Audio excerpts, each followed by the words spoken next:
on va continuer sur cette première session qu'on va animer avec Elisabeth Collin, autour notamment de retours d'expérience et d'un travail qui a été fait autour des douleurs provoquées, notamment dans le cadre de la fin de vie. Donc nous aurons 2 interventions successives et nous prendrons les questions à la fin des 2 interventions. La première intervention qui va nous être faite par le docteur Nathalie Michneau, qui travaille à l'hôpital Henri Mignot de Versailles et qui sera succédée après avec Cécile Macari, qui est infirmière à la maison médicale Jeanne Garnier, vont nous amener à réfléchir et à partager autour des objectifs de soins en fin de vie et la manière effectivement de regarder en quoi toute cette notion de douleur provoquée sont aussi dans ce champ-là particulièrement importantes à interroger. Je vous laisse la parole. Merci. Donc, tout d'abord, quand on parle de douleur provoquée dans les soins en fin de vie, juste un petit point sur qu'est-ce que c'est que la fin de vie. Philippe a dit tout à l'heure, les soins palliatifs, c'est tout ce qui reste à faire quand il n'y a plus rien à faire. Alors, je dirais un peu plus, vous voyez cette courbe-là, elle est assez parlante pour nous qui travaillons en soins palliatifs, c'est que finalement, ces soins-là sont très intriqués avec les soins curatifs. Malheureusement, ils persistent encore dans l'esprit des soignants. On entend cette phrase fréquemment, il n'est pas encore en soins palliatifs. Cette idée de bascule du jour au lendemain, ce n'est pas la réalité. Ce n'est pas la réalité de ce qu'on vit. Pour les patients, ce n'est pas la réalité non plus des traitements. On entend parler de plus en plus maintenant de chimiothérapie palliative, par exemple. Donc on voit bien que ces soins-là sont intriqués, parfois dès l'annonce du diagnostic, avec des maladies dont on sait qu'elles ont un pronostic défavorable, à tel point qu'il y a des études qui ont montré que des prises en charge dans le cancer du poumon, études CML, qui ont montré que des patients pris en charge d'emblée par les soins palliatifs en même temps qu'ils suivaient la prise en charge oncologique habituelle avaient une durée de vie plus longue que les patients qui ne bénéficiaient pas des soins palliatifs dès l'annonce de la maladie. Donc, je vous rappelle, cette continuité des soins, ça veut dire aussi qu'on va s'interroger à chaque moment du soin sur ce qu'il faudra faire pour le patient. Et donc, on va changer aussi nos repères. C'était la question de notre intervention. Qu'est-ce qui fait qu'on change nos repères? Philippe a parlé tout à l'heure de l'objectivation des corps. Alors, on apprend, on a des... Comment dire, presque des tiroirs, des cases en médecine. Hein. Tel symptôme, ben voilà, on fait telle maladie, on fait ça, ça et ça. Et là, on va devoir s'interroger. Et s'interroger, on va passer du traitement de la maladie, on sait qu'on ne va pas pouvoir guérir la maladie, donc on va traiter les symptômes, et puis on va arriver aussi à s'intéresser au patient lui-même. C'est plus une maladie qu'on traite, c'est un malade qu'on prend en charge de façon globale. Et on parle d'ailleurs souvent de douleur totale. Alors ça, c'est un changement de positionnement, et donc on reprend le positionnement inverse de l'avancée de la médecine et on sort de cette objectivation uniquement du corps. Et puis l'autre changement de repère, ça c'est vraiment pour les médecins important, c'est qu'en tant que médecin, on raisonne toujours, quand on prescrit des médicaments, par exemple, en termes de bénéfice-risque. C'est peut-être un mot qui vous dit quelque chose. Par exemple, vous avez entendu parler du Mediator, ça n'a rien à voir avec l'idée aujourd'hui, mais le Mediator, c'est un médicament qui pouvait faire maigrir peut-être, mais qui donnait des hypertensions artérielles pulmonaires, donc des greffes cœur-poumon. Donc le risque, on voit bien, n'a rien à voir avec le bénéfice engendré. Là, j'en entends beaucoup qui toussent, ou c'est la période des rhumes. Donc je vous rappelle, pareil, tout ce qui fait tous les rhumes, etc., ce n'est pas non plus un bon rapport bénéfice-risque. Donc, s'il vous plaît, ayez le nez qui coule, ça sera beaucoup mieux. Parce que, voilà, on sait que ça peut donner quand même des AVC ou des infarctus, ça ne vaut pas la peine pour le nez qui coule. Donc, ce rapport bénéfice-risque, il nous anime tout le temps dans nos prescriptions. Mais là, il va s'inverser. C'est-à-dire que, voilà, je vous dis le dolirhume, ouais, vous n'en prenez pas. Enfin, vous le faites si vous voulez, mais enfin, moi, je ne vous conseille pas. Ceci dit, là, en fin de vie, eh bien, c'est le bénéfice qui va être prioritaire. Effectivement, si on donne un antalgique Et même si ça peut peut-être abréger la vie, peu importe, l'idée c'est que la personne ne souffre pas. Donc on voit bien qu'on a des réflexions qui sont modifiées par rapport à nos réflexes initiaux. Parce que tout simplement, c'est la qualité de vie qui prime sur la quantité de vie, évidemment. Alors, qu'est-ce qu'on a comme obligation en tant que médecin? On doit s'interroger. Et donc, arrêter de sortir nos tiroirs, nos listings. Alors, on apprend ça. Maintenant, c'est des QCM en médecine. À mon époque, c'était un petit peu différent, mais bon. Mais il faut se réinterroger sur ce qu'on est en train de faire avec le patient. Quelle est la finalité du soin ou du traitement, évidemment? Est-ce que le soin est douloureux? Mais douloureux ou anxiogène? Parce que l'anxiété n'est pas à négliger dans des situations comme ça. Est-ce qu'il a été expliqué au patient? Est-ce que le patient est d'accord? Ça semble anodin, mais souvent, ce n'est pas expliqué au patient et il n'est pas toujours d'accord. Donc, en pratique, pour nous, en tant que soignant, ça va être... en tant que médecin, on prescrit des prélèvements sanguins, mais est-ce qu'ils sont vraiment utiles? Une prise de sang, c'est douloureux. Il faut se rappeler quand même que nos patients en fin de vie, on a déjà eu du mal à les soulager. Peut-être qu'on arrive à les soulager que très partiellement. Alors, ce n'est pas pour arriver à les soulager d'une douleur liée à leur maladie, pour leur rajouter une autre. C'est quand même pas le but. Donc vraiment, il faut s'interroger sur chaque geste, sur chaque prescription, qui peuvent nous sembler anodines, parce qu'un prélèvement sanguin, c'est anodin. Oui, mais c'est douloureux. Un scanner, c'est anodin, c'est pas douloureux, un scanner. Oui, mais le brancardage, c'est douloureux.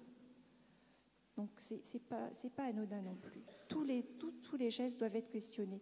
D'aller dans un centre pour faire la radiothérapie, pour traiter les douleurs osseuses, eh bien, il faut le questionner aussi, ou il faut l'anticiper, en tout cas avec des antalgiques, parce que c'est pas confortable. On s'interroge donc sur les examens, sur les traitements. Alors, évidemment, en fin de vie, j'ai parlé du diabète. L'objectif, c'est pas d'avoir une hémoglobine glyquée normale, quoi. C'est pas d'avoir un équilibre glycémique. L'optique, c'est que le patient ne soit pas dans un coma hypoglycémique, qu'il ne soit pas inconfortable en hyperglycémie trop importante. Donc, on limite les dextros, puis on laisse manger les patients, y compris des sucreries. Alors, une autre chose qui m'a beaucoup étonnée, j'étais partie 5 ans travailler en équipe mobile en Vendée. Quand je suis revenue, en 2010, je suis revenue à Versailles pour monter l'équipe mobile de soins palliatifs. Et là, j'ai vu tous les patients en fin de vie. Et au début de l'équipe, on était appelés vraiment à la phase agonique. C'était encore l'idée, non, on ne vous appelle pas, il n'est pas encore en situation palliative. Ça veut dire situation palliative pour les soignants à ce moment-là. Il y a 5 ans, c'était 48 heures avant de mourir. Donc on arrivait et les patients étaient tous avec un masque à haute concentration. Qui arrivait souvent dans les derniers jours de vie. Alors, la mort s'accompagne d'une désaturation. Je veux dire, la phase agonique, les gens respirent moins bien. Et puis, il y a des troubles microcirculatoires. Donc, si vous faites une saturation à tous vos patients, ils vont avoir des troubles. Ça ne sert à rien de mettre un masque à haute concentration. Et ce n'est pas confortable. Je ne sais pas si vous avez essayé, même les lunettes. Mettez des lunettes ou un filet d'air de 6 litres par minute dans le nez et vous verrez que c'est vraiment inconfortable. Et pourtant, c'est des gestes qui ne sont même pas prescrits par les médecins. Plus souvent, c'est l'infirmière qui passe avec son saturomètre et qui met. Donc, s'interroger là-dessus. Je vous rappelle que je vous rappelle ou je vous dis, je ne suis pas sûre que vous le sachiez, ce qu'on traite, c'est le patient. Donc, ça ne va pas être un chiffre. Hein. Ça va être, est-ce qu'il est gêné sur le plan respiratoire ?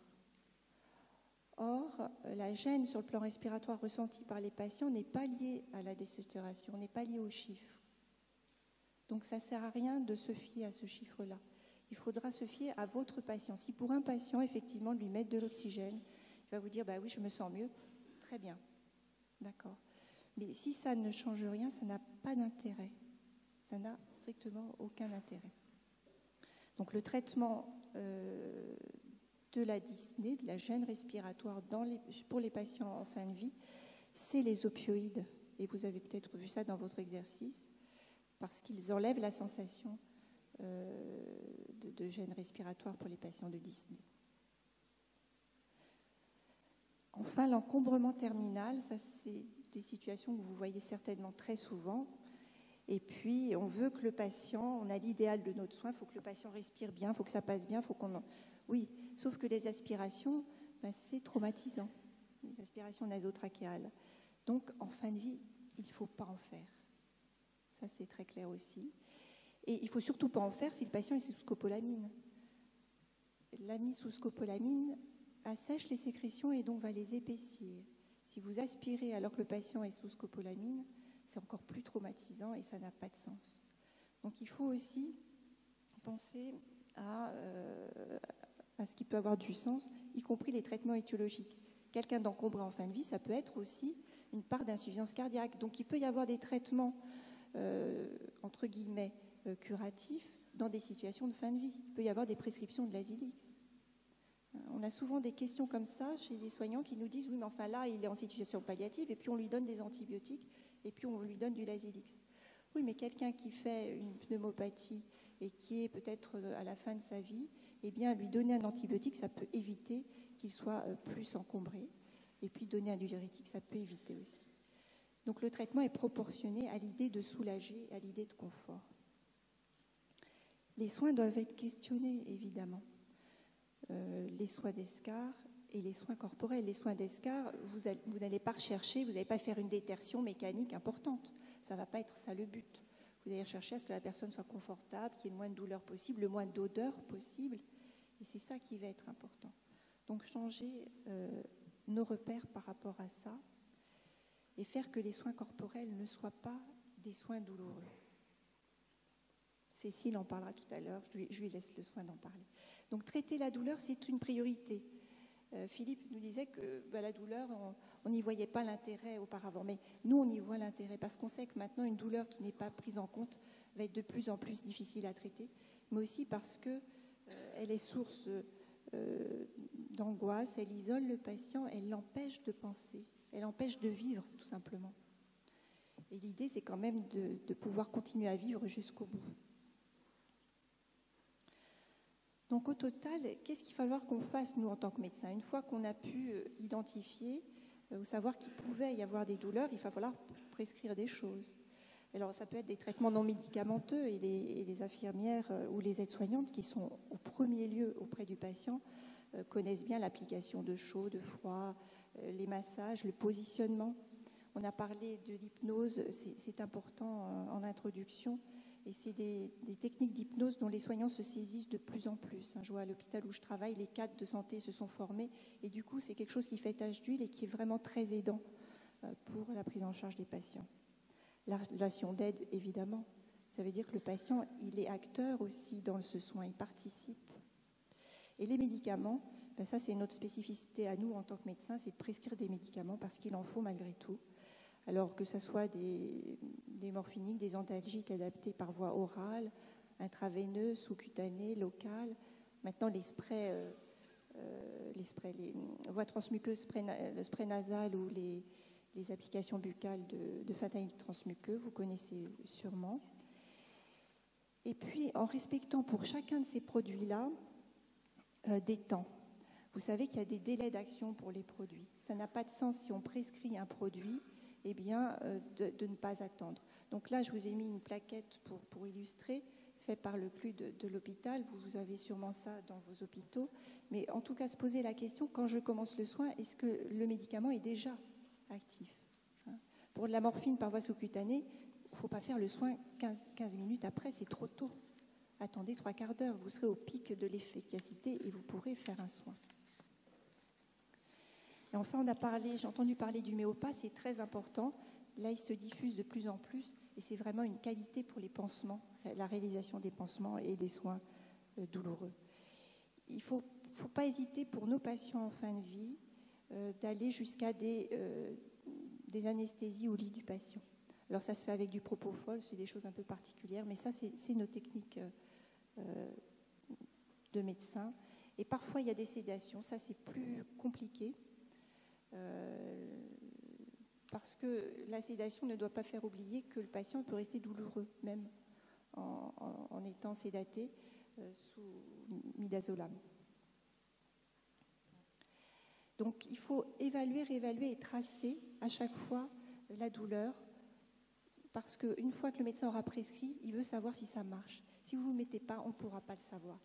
À titre d'exemple, une étude dans une unité de soins palliatifs à Lyon a montré que si effectivement la prévention des actes douloureux était bien faite, la traçabilité était souvent négligée. Et ça, c'est embêtant. On passe souvent, nous, en équipe mobile dans les services et on demande alors comment était le patient pendant le soin. Et l'aide-soignante nous dit j'étais pas là hier, je ne sais pas, et on n'a pas l'information. Et ça, c'est du retard à la prise en charge des patients. Donc, au total, il faut adapter le projet de soins, écouter le patient, même dyscommunicant, avec des échelles, penser à l'Algo Plus et écouter les proches. Eux, ils savent nous dire, les parents d'enfants polyhandicapés savent nous décoder les choses. On évalue et on travaille en équipe. Je voulais juste redire, parce que ça a été dit tout à l'heure, est-ce qu'on a le droit de ne pas faire un soin? Eh bien, je crois qu'on a le droit à un moment donné, dans le travail en équipe, et ça, c'est quelque chose qui est de la loi, de questionner un soin ou un traitement, et c'est ce qu'on appelle l'obstination déraisonnable, mais aussi de mettre en route une procédure collégiale. Vous savez, dans le cadre de la loi Leonetti, cette procédure collégiale, elle peut être mise en route par les soignants. Ça veut dire que si un soignant, à un moment donné, se pose la question de est-ce que je peux, est-ce que je dois, ben oui, il a le droit. Et c'est dans la loi. Il a le droit de demander à ce qu'il y ait une procédure collégiale, c'est-à-dire une réunion, pour se poser la question.